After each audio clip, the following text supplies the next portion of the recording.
জয় গুরুদেব, জয় রাধারানী।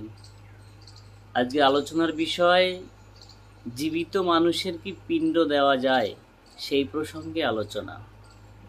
বীরভূম থেকে একজন ভক্ত আমাকে প্রশ্ন করেছেন, জীবিত মানুষের কি পিণ্ড দেওয়া যায়। বিষয়টা হলো, জীবিত হোক আর মৃত হোক, এই বিষয়টা একটা ভাববার বিষয়। অনেক আধ্যাত্মিক তথ্য হিসাবে যারা জানে, তারা প্রত্যেকেই জানে আত্মা অবিনশ্বর, আত্মার কোনো মরণ নেই বা আত্মার কোনো মৃত্যু নেই। আত্মা না জলে ভেজাতে পারে, না অগ্নি তাকে দাহন করতে পারে, না বজ্র অস্ত্র তাকে ছেদন করতে পারে। আত্মার কোনো মরণ নেই বা মৃত্যু নেই।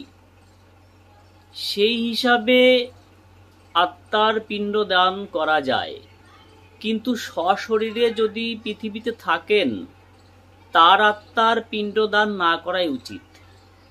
কেননা তিনি যদি সশরীরে পৃথিবীতে থাকেন, তাহলে তাকে পিণ্ড দেওয়া, তার উদ্দেশ্যে পিণ্ড দান করলে সেই মানুষটা হয়তো পিণ্ড পর এই জগতে আর থাকবেন কিনা, সেখানেও একটা বিভ্রান্তির বিষয় থাকে।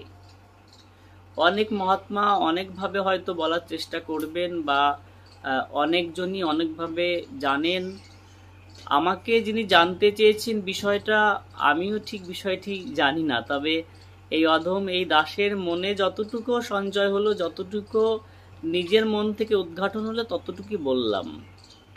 কারণ জীবিত মানুষের যদি পিণ্ড দেওয়া হয় বা পিণ্ড দান করা হয়, সেই মানুষ এই জগতে আর নাই থাকতে পারে। হয়তো যে আত্মার উদ্দেশ্যে পিণ্ড দান হবে, সেই আত্মার উদ্দেশ্য পিণ্ড দান হলে তিনি তো সশরীরে থাকা আর না থাকা, এই দুটোর মধ্যে প্রশ্ন থাকে। যদি সশরীরে থাকেন, সেই মানুষের পিণ্ড দিলে সেই মানুষটা এই সংসারে আর কতদিন থাকবেন, সেটাও ভাববার বিষয়।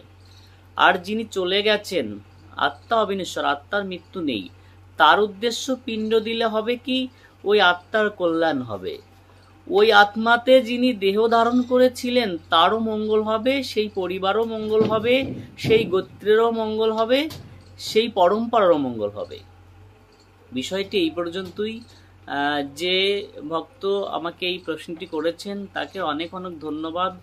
আমিও সব কিছু জানি না, নিজের মুখে হয়তো সাধু মুখে শুনেছি। আমার এক কাকাও এই কথাটি বললেন, সেই কথাগুলো আপনাদের সামনে তুলে ধরলাম। ভুল ত্রুটি হলে মার্জনা করবেন। জয় গুরু।